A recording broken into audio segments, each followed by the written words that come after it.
Hey guys, me, Rusty 78609 in Central Texas, USA, Sunday morning, April the 23rd, I think. 7:46 a.m. Cool outside, about 44 degrees. Nice. Cool for this time of the year in Central Texas. I got a shadow here. I don't know what that is. Light of some kind. Anyway, whatever it is, it is. Anyway, I'm in my 26-foot Jayco J-Flight bunkhouse model travel trailer in Central Texas at my home base, and I had a comment that I'm going to respond to related to travel trailers and towing them. And here's the comment. It says, "Hi Rusty, my 2 cents worth. I like a travel trailer under 25 feet. Me too. Like this one's 26. Too big.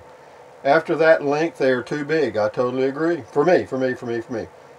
Too big of a rig for a lot of campsites, and that's very true." But when he says rig, he says, when I say rig, that is tow vehicle and camper. That's true, because a lot of campsites, 22 feet for the whole operation is as big as they're going to let it in. As to vehicles, the 1500 or 150 series trucks are great for up to about 3,000 pounds. They're better around 2,500 pounds. A 2500 series or F250 series is great for about 6,000 pounds tops. And the 3500 or F350 series trucks, SRWs, would be good for 7,000 pounds. But bigger fifth wheels would be in a far better situation with dualies, especially in the mountains or in strong crosswinds, far more stable. In my humble opinion, I think factory tow ratings are far overrated. I do too. From what a comfortable towing,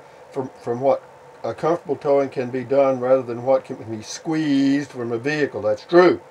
I consider the factory tow rating about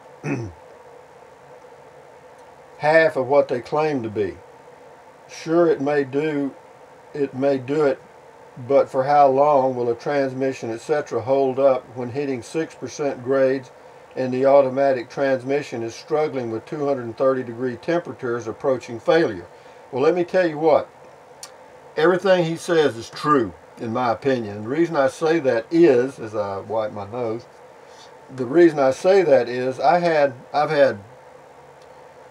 oh, I don't know, four different types of travel trailers, 4 different sizes. And I've pulled them with different types of pickups. And I have to tell you, I had first of all, I had a I had a 26-footer that I pulled with a Chevrolet 350, and it could barely pull it. Yeah, it was a Chevrolet 350 automatic. I put a transmission cooler on it, and it struggled. Okay, the truck just struggled. And then I was going to get me I got me a 19-footer, and I got a V6 Ford pickup, a new Ford pickup to pull it with. Oh yeah, there's plenty of towing capacity. Oh yeah, plenty.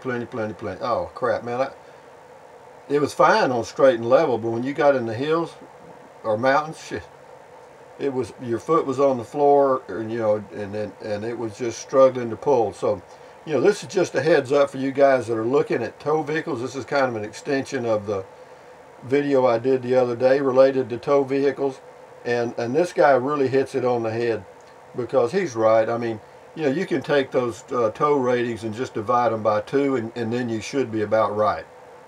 Because again, I've pulled travel trailers full time for over 20 years all over the western USA, in the mountains, out of the mountains, everywhere I could pull it. And I have to tell you, there were times that I was very, very frustrated because of the tow capacity of the truck. It just wasn't enough. So for you people that are looking at pulling a travel trailer, fifth wheel, or whatever you're fixing to pull down the highway, you take your vehicle's tow rating and cut it in half, and if you still have enough, well, then you're probably going to be okay. But again, having too much towing capacity is never a problem. As to trailer brakes, if they're set up right, they work pretty good. How long will trailer brakes last? You know, I don't know. I never wore out a set of brakes on a trailer, so I can't say. I did have some issues with, you know, adjusting them sometimes so that it wasn't jerking you back and forth. But other than that, it wasn't too bad. And but anyway, I just wanted to give you a heads up. I saw this comment, and I know a lot of people out there, this is that time of the year when people go looking at getting travel trailers to go camping in, fifth wheels, bumper pulls, whatever they're going to get. And so a heads up is, you know, if you have too much towing capacity, again, I've said this in the other video, you know, it's like having too much solar or too much money. You just can't do it. You know, the more you have, the better off you are. So that's all this was about, but this guy really hit it. He said, in his opinion, he said they were far overrated.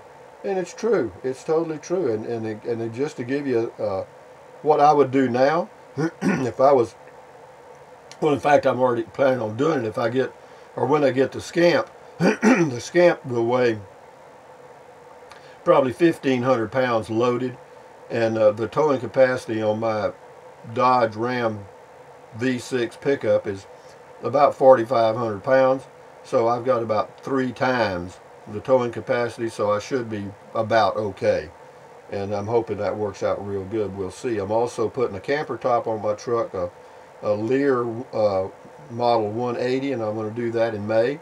I'm going to go camping in my truck for a while, and if I can get that camper top set up and the truck on the bed of the truck set up where it's really comfortable, you know, that might satisfy a lot of traveling situations for old Dad here, because I really like the idea of not having to tow anything. I have to tell you. Now the Scamp is very towable, and I like that. And but let's don't get the cart in front of the horse again. Let me get the camper top and let's see what happens. I want to see what it does to the gas mileage, number one. You know, you hear some people say, oh, it'll improve the gas mileage. Well, how can putting 180 pounds on the back of your truck improve gas mileage? I say, well, it's so much more aerodynamic. Hardy, har. We'll see. But anyway, having said all that, guys, for those of you that are looking for travel trailers out there, just whenever you're fixing to pair up or whatever, if you already have a tow vehicle, then know what your tow rating is, and just kind of divide it by 2 and then go look at a travel trailer that fits that. So anyway, having said that, if you want to contact me, I've gotten a lot of mail in the past few weeks, and I appreciate it. Get a little funny PayPal if I get this out this morning. My brain's working fine. My mouth ain't keeping up. So anyway, my mailing address is P.O. Box 1446, Kingsland, Texas 78639. PayPal to Rusty78609 @yahoo.com. And we'll go traveling in May, because I'll get my camper top around May the 10th, I hope. I hope it comes in sooner. I'm not sure. Maybe you get lucky. I doubt it. You know, because it was ordered from a small town dealer who has absolutely no clout. So we'll see. But having said that, guys, thumbs up. Carpe diem, adios, bye, USA made when you can. Drink plenty of water. 3 quarts a day will not hurt you. Take deep breaths. Breathe in through your nose, out through your mouth. Do that several times a day. You will feel better. And stretch, walk, because I'm fixing to do that in just a minute. As soon as that sun gets up high enough so it's not too cool on old Daddy here, then I'm fixing to go out walking. So enjoy your day, enjoy your Sunday. I'll enjoy mine. I just wanted to do this video because I know that a lot of people right now are thinking about going camping or traveling during the summer. And if you're fixing to get a travel trailer and you haven't already committed, or you don't have a tow vehicle and you're looking for one, bear in mind what this viewer says. And I agree, the tow ratings are way overstated by the manufacturer. Way overstated, in my opinion, and his. And I agree. So anyway, thumbs up, guys. Adios. Bye-bye.